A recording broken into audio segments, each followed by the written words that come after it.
Podríamos pensar que en Venezuela existe o ha existido el fanatismo político, entendiéndose como toda una situación que hay de parcialidad de una ideología política de un lado o del otro, en este caso derecha o izquierda. ¿Y qué podríamos reflexionar sobre esto? Aquí reflexionando en voz alta, porque no somos ni gurús del saber ni expertos políticos, pero sí somos ciudadanos venezolanos, inmigrantes por el mundo, además profesionales de la salud mental. Y bueno, queremos hacer una breve reflexión al respecto. Herminio, ¿qué piensas? Es que cuando tú me hablas así, eh, mm, pareciera que tuviéramos que pedir permiso para poder opinar o para decir o reflexionar, ¿no? Como ciudadanos, especialmente ciudadanos de nuestro país, aunque estemos fuera, porque todavía tengo nacionalidad venezolana, ¿no? Y mi pasaporte es venezolano. Entonces, aquí hay cosas muy interesantes, como estamos dialogando, Irene. A ver, aquí hay mucha gente que opina, mucha gente que dice, tanto de adentro como de afuera del país, como gente no venezolana, como gente venezolana. Que está bien porque yo creo que estamos en un mundo cada vez más plural, aunque pareciera que la tendencia es hacia un pensamiento más totalitario, es decir, donde la gente tenga que todos pensar igual, ¿no? Ese es el peligro de estas cosas. Entonces, yo creo que nosotros nos autorizamos en poder hablar por el mismo hecho de ser venezolanos. Por eso no creo que hay que pedir permiso, sino que al contrario eso alimenta una postura muy en contra de lo que pueda significar un fanatismo o una radicalización, que es el hecho de tener un pensamiento crítico. Si hay algo que nos ha caracterizado a nosotros, no solo por nuestra propia carrera profesional, sino por haber participado en círculos académicos, en centros de investigación, en líneas investigativas, en las universidades, es que podamos contrastar nuestras ideas con la de otros y viceversa, y hacer más el pensamiento más enriquecedor, más nutritivo. Entonces, por eso, hablar de que hay fanatismo en Venezuela, sí, puede haberlo. Yo viví momentos más que fanáticos, sí, no, al contrario, he vivido momentos muy fanáticos, gente que sin ningún tipo de racionalidad o de pensamiento crítico te fuerzan o te violentan o te ponen contra la pared porque no comparte sus valores o sus posiciones políticas, religiosas o otro tipo digamos, de posición. Entonces, que hay fanatismo, yo creo que en todas partes, pero en Venezuela sí hay, en ciertos sectores, y hay gente que no quiere hablar, gente que de uno u otros bandos se posicionan en su lugar y los otros son negativos. Por ejemplo, Irene, a ver, ¿qué te dice a ti que alguien dentro de un poder político te diga a ti que venimos a poner el orden de un nuevo hombre en la ciudadanía? O que nosotros somos los que venimos a rescatar a Venezuela. O son los que si opinas diferente te atacan de manera que prácticamente es como colocarte en el nuevo paredón donde te acribillan, donde te fusilan, que ya no es el paredón como era La Inquisición, sí, o en las el guerras de fusilamiento. revolución o en la primera etapa de la revolución cubana, que te colocaban en un paredón y te fusilaban. Es decir, ya no existe ese paredón en muchos casos porque según las imágenes que nos llegan a nosotros de lo que le están haciendo a muchos jóvenes, no hay mucha diferencia. Pero existe el paredón moral, el paredón intelectual, el paredón donde tú no puedes expresar. Claro que hay fanatismo en ese sentido en Venezuela. Y luego hay un fanatismo en las redes sociales. Hay quienes opinan de una manera que quizás ni siquiera es la palabra, no es opinión. Expresan sus ideas condenándote, haciéndote sentir como que si tú estás del otro lado de la calle de la historia, como que si no tiene validez tu reflexión, tu pensamiento, sin capacidad de poder discutir contigo alguna idea. Y eso lo vemos con argumentos donde ni siquiera podemos llamarlo argumentos, en posiciones donde No, no hay son agresión, argumentos. violencia verbal, psicológica, donde prácticamente dicen cualquier cosa de ti. Ahorita hay mucho de eso, tanto de unos como de otros, y eso es muy triste porque eso no ayuda a construir realmente nuevas fórmulas para encontrar caminos que ayuden a salir de estas situaciones en las que se vive, por ejemplo, en Venezuela, como en muchos sectores de la sociedad global. Tú piensas, yo tengo una idea sobre eso, pero quiero escucharte, que en el radicalismo y en el fanatismo, porque bueno, radicalismo es más las convicciones que se pueden llevar al acto, ¿no? Y el fanatismo va más por todo lo que es esa ideología y ese pensamiento, como dices tú, que no es autocrítico o que no es crítico, y que va de una línea, de una forma parcializada y sesgada, en la mayoría de los casos, y esto también se aplica a cualquier fanatismo, Claro, deportivo, religioso, en fin. claro. ¿Tú crees que haya algo de ignorancia en el fanatismo? Que no me refiero solo a la ignorancia sobre el conocimiento de un tema, sino de la ignorancia propia que tiene que ver con ese sentido, ¿no? De reflexivo de la situación, las circunstancias que se están viviendo y de no querer saber de la propia realidad. Un poco son como dos preguntas en uno, pero ¿piensas tú que tiene que ver algo con la ignorancia, que tiene que ver con gente con mayor ignorancia en el conocimiento de la historia de su país, de la geopolítica, de todo lo que acompaña a la situación que vive el ciudadano, la persona que está sufriendo, y que además eso se acompaña con una ignorancia de lo psíquico? Claro, a ver, eh, vamos a poner varios ejemplos.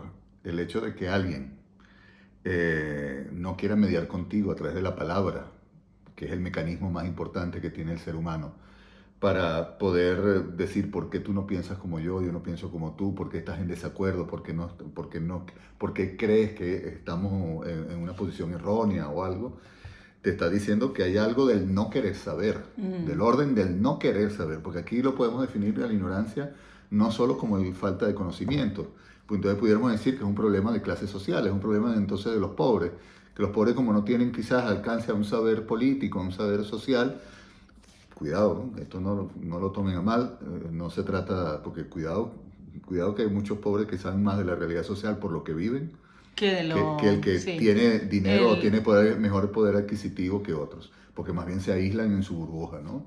Cuidado con esto. A ver, aquí estamos dando algunas pinceladas, ¿no? Podemos profundizar más esto, pero estamos en el orden del no querer saber. Hay gente que no quiere saber y se casa con una idea y se casa con una posición, sea por interés propio, por oportunismo, sea porque le parece que eso es lo que le da más sentido y se apropia de esa idea y la defiende de tal forma que el otro se convierte en un enemigo. Por eso, en una amenaza, sí, y sí. por eso, la mayoría, a mí me llamó mucho la atención y hay que evaluar las imágenes. La imagen de alguien que tiene el poder y utiliza una señal religiosa, un símbolo religioso para decir estamos con la verdad. Mm.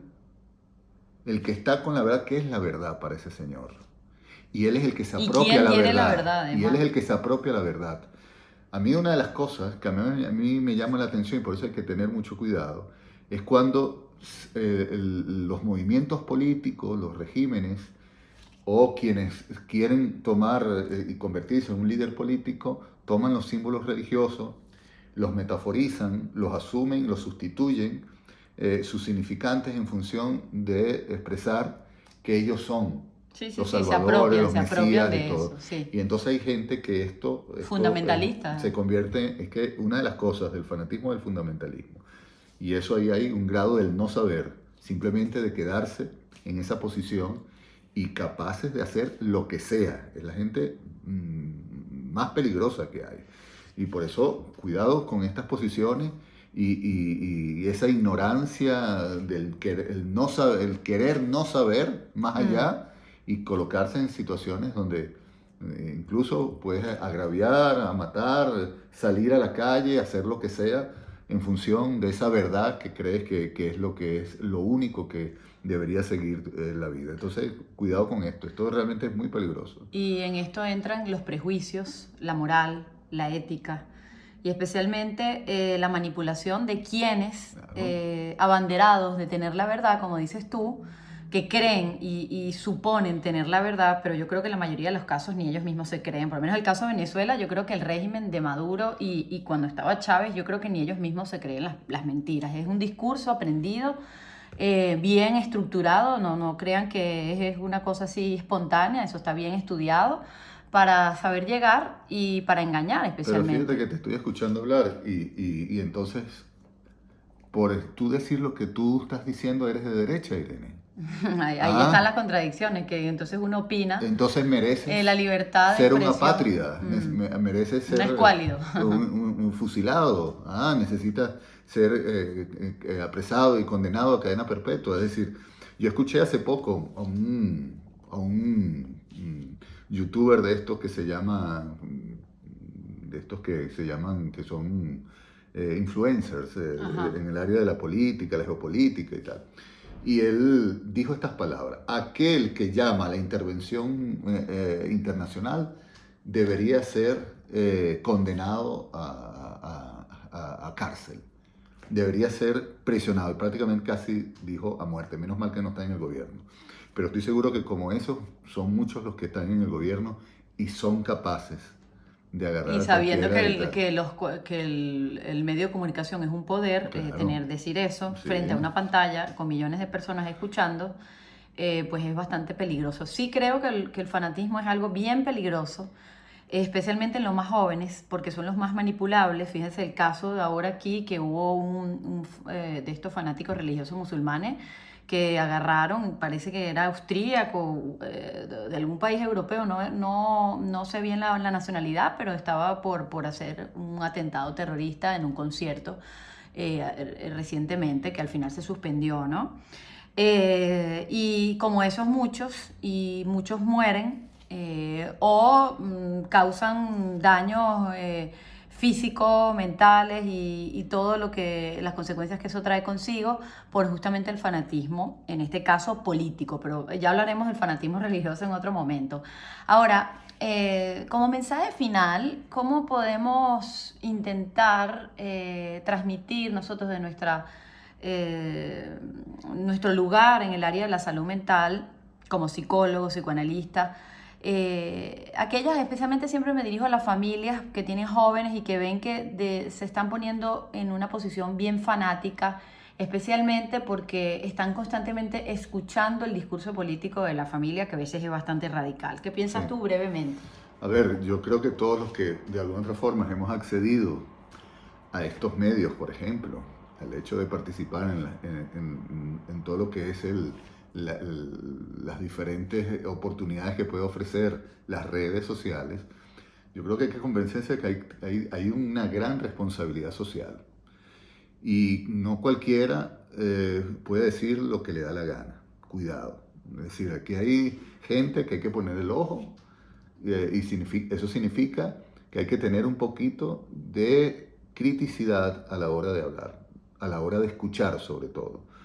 No todo el que habla por medio de estas redes realmente lo hace ni con una muy buena intención Mm. o con, digamos, conocimiento y apertura.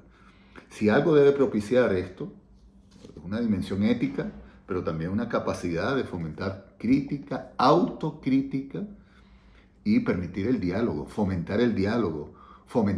la manera de cómo nosotros podemos, oye, encontrar caminos que podamos juntos construir una mejor sociedad.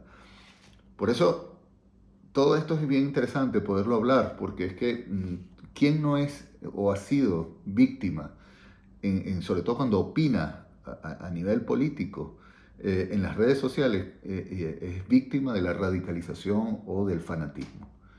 Cuidado, Eso es una cosa que tenemos que tener mucho cuidado y la idea es que quienes de alguna otra forma estamos de acuerdo con el pensamiento crítico, de dialogar. Mira, usted si no está de acuerdo con lo que yo estoy diciendo, dígalo, no tengo problema, yo no estoy de acuerdo, pero en el respeto. Y dígame por qué. Y deme una alternativa. Busque una manera de fomentar un conocimiento o una manera de dialogar diferente. Pareciera que no hay otra forma de decir, no me gusta lo que estás diciendo y por tanto te censuro.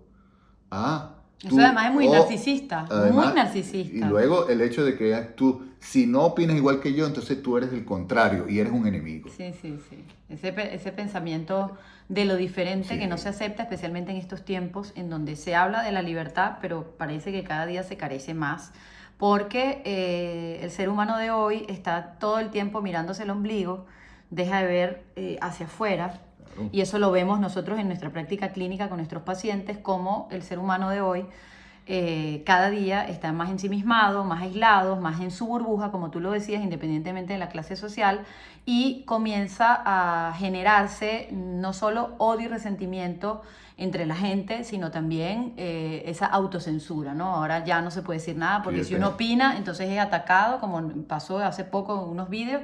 Fuimos atacados por mensajes que tuvimos que incluso bloquear, gente de extrema izquierda española, gente también de extrema derecha venezolana, es decir, como si se tratara de que la verdad, o uno escribe algo y eso le va a cambiar la vida. Ojalá que las palabras pudieran ayudar a cambiar la vida, pero de manera positiva, para que podamos tener más autocrítica y podamos construir algo mejor en nuestro mundo. antes que Y ya tenemos que terminemos cerrar. aquí, pero es muy importante, pregúntese, usted, ¿por qué cree en lo que cree?